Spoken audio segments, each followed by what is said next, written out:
So welcome back everyone, Tech here with another quick video. And if you're someone that went out, purchased the new S22 Ultra from Samsung, which in my opinion is the best phone that's currently out on the market, there are so many features that I know a lot of people are going to be overwhelmed, especially if you're switching from an iPhone to Samsung. So this video I'm going over my top 10 secret settings for the new S22 Ultra that's worth checking out. Let's go ahead and jump into it.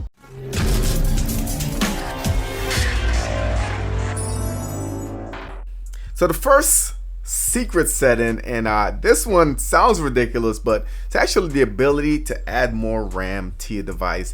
There's actually a feature in this phone which allows you to dedicate a certain amount of storage to your device to add more RAM. So fastest way to get to it, guys, is swipe up. We're gonna go to search, and we're just gonna search for RAM plus. All right, so go down. We are gonna see the setting right here on the memory. Click on that.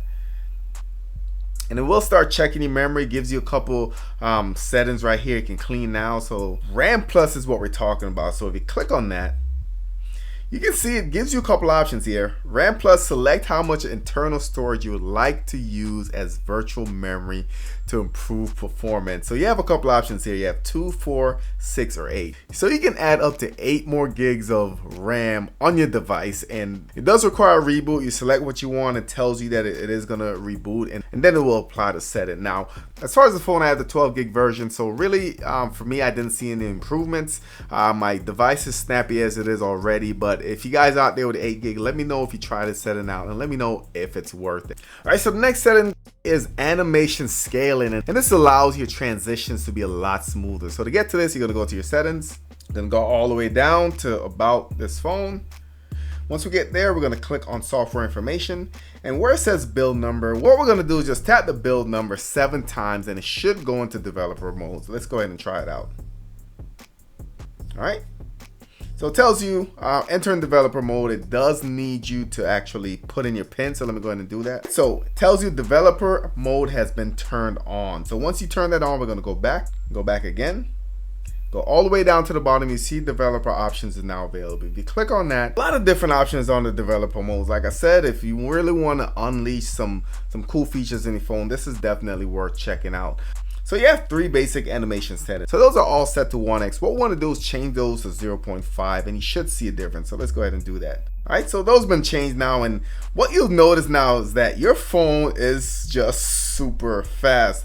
I mean, it was fast before, but as far as the animation going from one screen to another, it's just a lot snappy. So if you like that animation, let me know, drop it in the comments. But this makes everything a lot faster. Now the third setting is going to be Dolby Atmos, and this one is super easy to turn on. And what that will do essentially just gives you a better sound quality. So hard to translate that on video, but to turn that setting on, you're going to swipe down from the top, swipe again, swipe over. The icon's right there, it says Dolby Atmos, and just turn that on and you'll be good to go. So definitely try that out. That should give you better sound. Drop it in the comments, let me know if that made a difference. So the next setting is going to be actually the ability to change your camera resolution. So the camera is one of the best features of the device. It's a selling feature, 108 megapixel camera, but by default that's not the primary lens. So if you're someone who like to zoom in on your photos, maybe you're editing something and you like to crop in, you should get a better, more defined image when you zoom in. As far as the disadvantage, in my opinion, it does take a little bit longer to take a photo. So if you're moving around, or if your subject is moving, you might see some blur. So to turn that on, pretty straightforward. Open your camera app, and at the top of your screen you'll probably just see this 3:4 icon, which is set by default. So all you need to do is click on the 3:4, and now you have the 108 megapixel option. If you click on that, it will switch to that camera, and it will start taking pictures using that camera. It does give you a crispier picture. You probably don't notice that on the phone itself, but overall it is going to give you a better quality image, especially if you're zooming in during post. So the next setting is director mode, and director mode gives you a very cool perspective when you're taking video. What it does basically is allows you to film from both cameras. So to turn it on, open your camera application. Now once you're in the camera application, guys, you're gonna go to more, and you should see director's view right there. Now when you click on that, what it will do is will give you both cameras, and let me go ahead and we'll just start recording on the phone now to kind of show you what it looks like. So here we are in director's view, and as you can see, I do have my image right there at the bottom. I am in portrait right now, but you can switch it to landscape and it should give you a different view. So if you click on the arrow, it gives you a couple options to actually change your camera perspective. So you can see I can switch to between the 3 different cameras on the back. It just kind of zooms in a little bit more just to give you a different perspective. Your placement, you can go ahead and move that around as well. And I just think this is a great way if you're a vlogger, if you're someone just like taking a certain type of video, this might be an option that you actually use. So next setting is going to be your screen resolution, and a lot of people might think that this is at its max resolution out of the box, but it's really not. Let me show you how to quickly change that. So do that, you go to your settings. So when you get into your settings, you are going to go to display, scroll down, go to screen resolution, and you can see you have 3 basic options there. You have a HD, which is 1544 by 720. You have a full HD, which is 2316 by 1080, and quad HD, which is 3088 by 1440.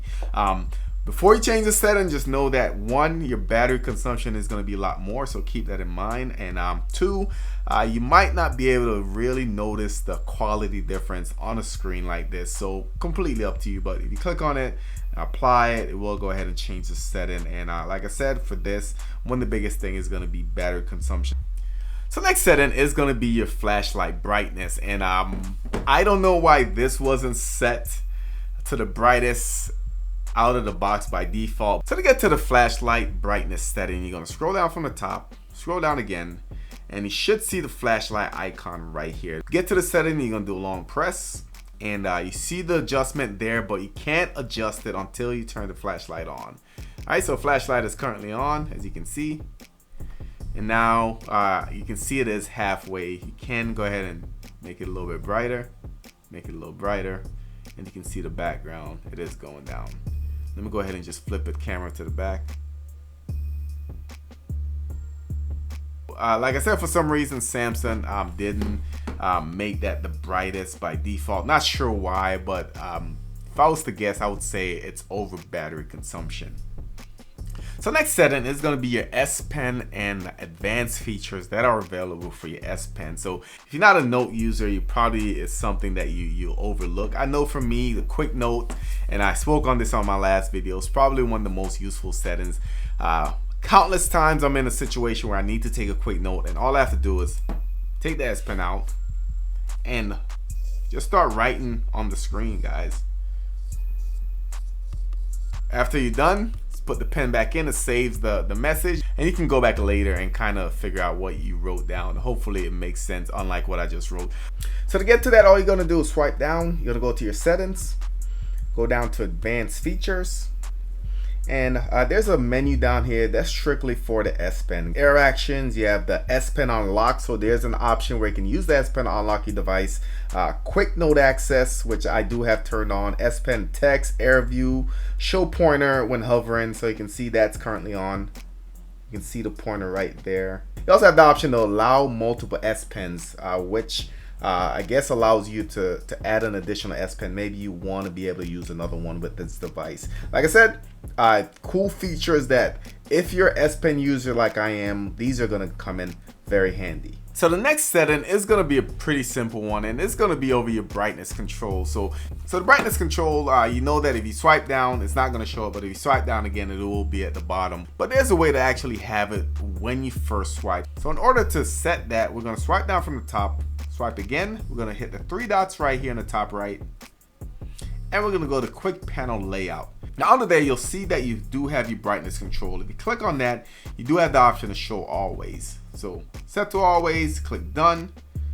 And now when you swipe once, you notice that you do have your brightness control right here. So last feature, and this one, I saved it for last because I've just been playing with it, and it's just a very cool addition in my opinion. The phone actually allows you to have live transcript being written on your device, and this goes for any media that's being inputted into your device. So maybe it's a YouTube video, it can be a phone call, it can be anything that should be coming out of your speaker is actually gonna transcribe live on the screen. So let me show you how to set it up, and then we'll go through a couple ways to actually view it.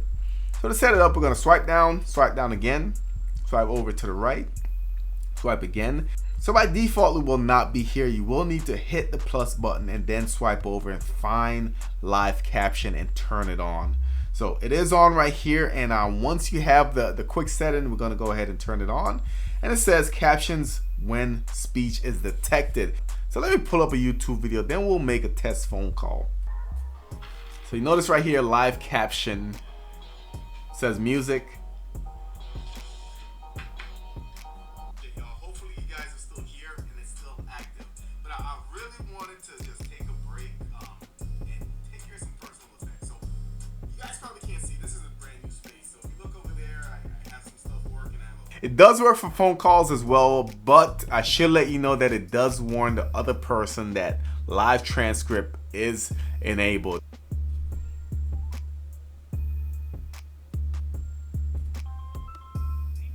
Go ahead and turn on caption call. Sorry, I didn't understand. If you need help with a different account, you can say switch account. Please say why you're calling. Test call. Just to be sure, did you have a question about features? So in the comment section, let me know if any of these settings actually helped you in any way. Let me know which setting it is, and if you guys are new to the channel, definitely subscribe, hit the notification bell. A lot more videos coming. PlayStation drop coming soon. Video coming up on that as well. Thank you guys for watching again, and I'll catch you on the next one.